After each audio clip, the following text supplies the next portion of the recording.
रीना एक साधारण पर सपनों से भरी लड़की थी। दिल्ली की एक छोटी सी कॉलोनी में रहती थी। माँ बीमार रहती थी, पिता गुजर चुके थे। घर चलाने के लिए वही कंधा, वही उम्मीद थी।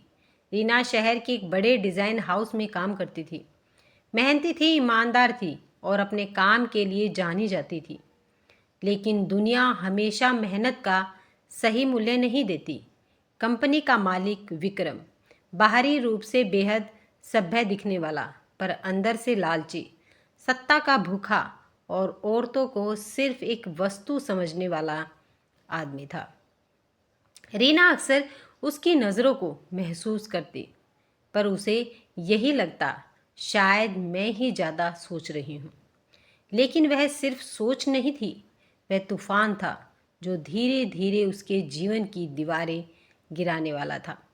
एक शाम ऑफिस में सब चले गए थे।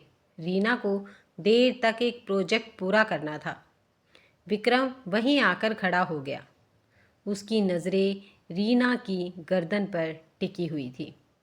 रीना डर गई, पर संभल कर बोली, सर, काम पूरा होते ही मैं भी निकल जाऊंगी। विक्रम ने पहला शब्द ऐसा बोला जो रीना ने सोचा भी नहीं था। काम पूरा कर लोगी तो बदले में कुछ देना पड़ेगा। रीना का दिल धड़क गया। उसने पलटकर साफ आवाज़ में कहा, सर, मैं सिर्फ अपना काम जानती हूँ। काम से ज़्यादा भी तो बहुत कुछ कर सकती हो। विक्रम ने पास आते हुए कहा। रीना के हाथ कांपने लगे। वह तुरंत अपना बैग उठाकर बाहर भागी।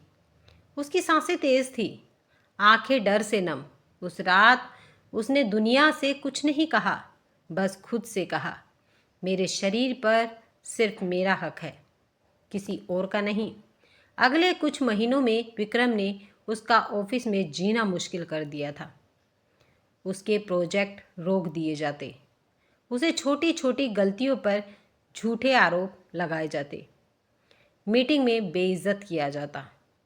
माँ की दवाई, घर का किराया, बिजली का बिल, सब रीना के ऊपर ही था।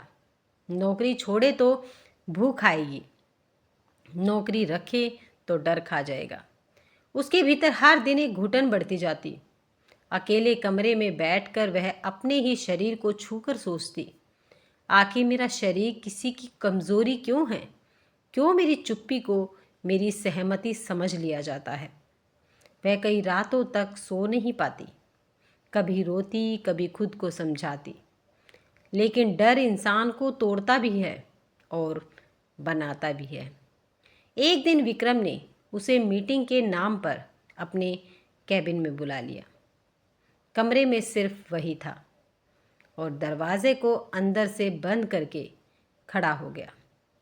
रीना ने पहली बार उसके चेहरे पर छुपी हुई गंदगी को साफ देखा था। उसकी शांति जलते हुए क्रोध में बदल गई।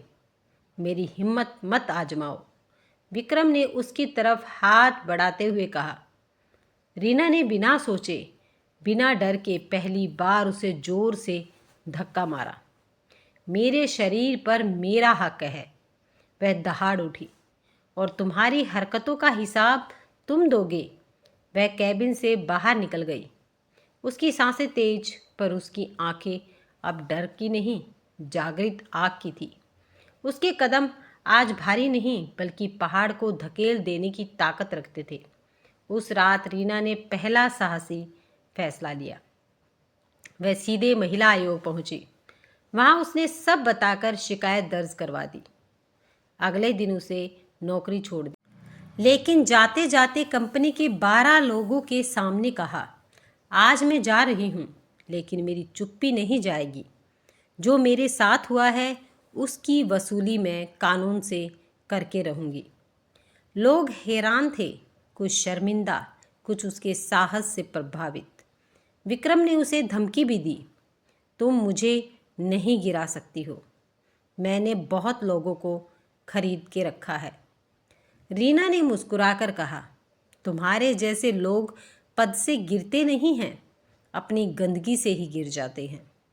केस चलने लगा। विक्रम ने रिश्वत, दबाव, बदनाम करने की कोशिश की। सोशल मीडिया पर झूठ फैलाया कि रीना ने पैसे के लिए झूठा केस किया है। कुछ लोग बोले, ऐसी लड़कियां खुद तो कुछ करती हैं, फिर रोना धोना शुरू कर देती हैं। ये शब्द तीर की तरह लगते, पर रीना टूटती नहीं थी। वह हर सुनवाई में जाती, हर बयान में सच बोलती, हर झूठ से लड़ती। वह खुद को रोज़ आईने में देखकर कहती, यह शरीर मेरा है, यह आत्मा मेरी है, इन दोनों की वसूली मैं खुद करूँगी। एक दिन कोर्ट ने विक्रम को समन भेजा। वह घबरा गया। दफ्तर के लोग उसके खिलाफ गवाही देने लगे। सच दबाया जा सकता है, मारा नहीं जा सकता। कई महीनों की सुनवाई के बाद कोर्ट ने फैसला सुनाया। विक्रम दोषी, कंपनी पर भारी जुर्माना, रीना के लिए मुआवजा और कंपनी को नया महिला सुरक्षा प्रोटोकॉल। फैसला पढ़ते ही रीना की आंखें भर आई। यह केवल केस की जीत नहीं थी, यह उसकी ज़िंदगी की वापसी थी। जब रीना कोर्ट से बाहर निकली, उसके चेहरे पर एक शांति थी, जैसे कोई युद्ध जीतकर लौट रहा हो।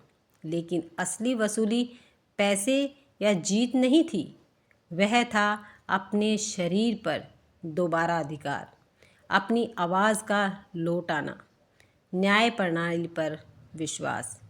हर उस लड़की के लिए प्रकाश बनना जिसे समाज ने चुप कराया। उसने जाना, जिस्म की वसूली का मतलब बदला नहीं है, बल्कि अपने अस्तित्व को वापस पाना है। उस दिन रीना ने घर लौटकर माँ के पैरों में सिर रख दिया। माँ ने उसके बाल सहलाए और वह रोते हुए बोली, माँ, मैंने खुद को वापस पा लिया है।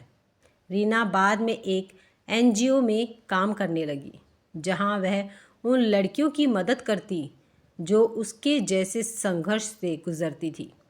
लोग कहते, इसमें इतनी रोशनी कहाँ से आती है?